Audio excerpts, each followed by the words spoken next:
श्याम का जन्म एक बहुत गरीब परिवार में हुआ था। पिता खेतों में मजदूरी करते थे और माँ घर घर जाकर काम करती थी। बचपन से ही श्याम ने गरीबी का असली चेहरा देखा था।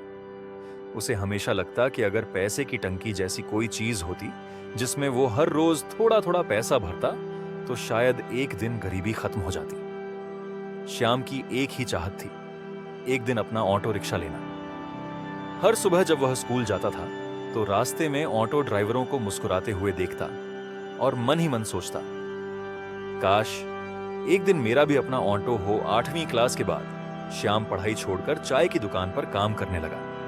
वह बर्तन मांजता, होटल साफ करता और खाली समय में खाना भी परोसता। दिन भर काम के बदले उसे मिलते थे बस 50 से 60 रुपए, लेकिन वह उन पैसों में से थोड़ा थोड़ा बचाकर अपने सपने की टंकी भरता जाता। श्याम बड़ा हुआ, शादी हुई और 2 बच्चे हुए, लेकिन गरीबी अभी भी वहीं की वहीं खड़ी थी।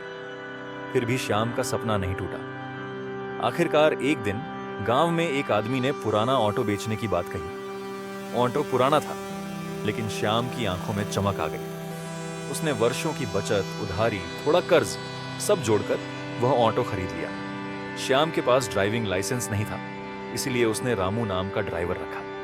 रामू अच्छा आदमी था और मेहनती भी। दिन भर ऑटो चलाकर वह शाम को ईमानदारी से हिसाब देता और श्याम की टंकी धीरे धीरे भरने लगी। घर की हालत सुधरने लगी, श्याम की पत्नी भी मुस्कुराने लगी। लेकिन खुशियों की उम्र कभी लंबी नहीं होती। एक रात फोन आया, रामू का एक्सीडेंट हो गया था। अस्पताल पहुंचते पहुंचते रामू दुनिया छोड़कर जा चुका था। श्याम के पैरों के नीचे से जमीन निकल गई।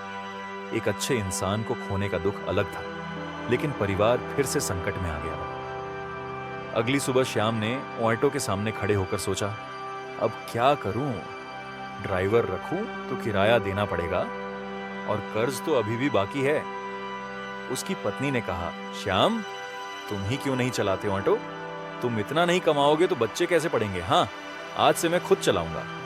उस दिन पहली बार श्याम ने खुद अपना ऑटो सड़क पर निकाला। मन में डर भी था, लेकिन सपना उससे बड़ा था। वह सुबह से रात तक यात्रियों को इधर उधर छोड़ता, धूप में झुलसता, बारिश में भीगता, लेकिन हर मुसाफिर को मुस्कुराकर कहता, बैठो जी, कहां चलना है? धीरे धीरे लोग उसे पहचानने लगे। किसी को स्कूल छोड़ना होता, किसी को अस्पताल, किसी को बाजार, और श्याम सबके लिए समय पर खड़ा रहता। उसकी विनम्रता लोगों को छूने लगी। एक दिन बच्चे स्कूल से लौटे और बोले, पापा आज टीचर ने हमें सपना पर निबंध लिखने को कहा था। हमने लिखा, हमारा सपना है कि पापा का बड़ा ऑटो स्टैंड हो और पापा दूसरों को नौकरी दें। श्याम ने कहा, एक दिन ऐसा जरूर होगा। साल गुजरते गए। श्याम ने कर्ज चुकाया, कुछ पैसे बचाए और दूसरा ऑटो भी खरीद लिया। फिर तीसरा। अब वह दिन भर खुद नहीं चलाता, बल्कि अपने गांव के अन्य गरीब लड़कों को ऑटो देता और नौकरी प्रदान करता। जो सपना उसने बचपन में देखा था, अब दूसरों के लिए हकीकत बन रहा था। श्याम की पैसों की टंकी अब सिर्फ नोटों से नहीं भरी थी। उसमें उम्मीद थी, मेहनत थी और संघर्ष जीतने का गर्व भी था।